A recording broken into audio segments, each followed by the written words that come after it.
Ayokong pinaghihintay ang isang bathaluman. Paabot ng asukal para medyo espesyal.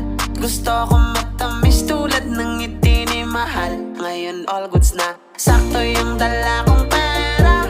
Pag-ibig ang inabot ng aking 50. Minsan talaga sasang-ayon ang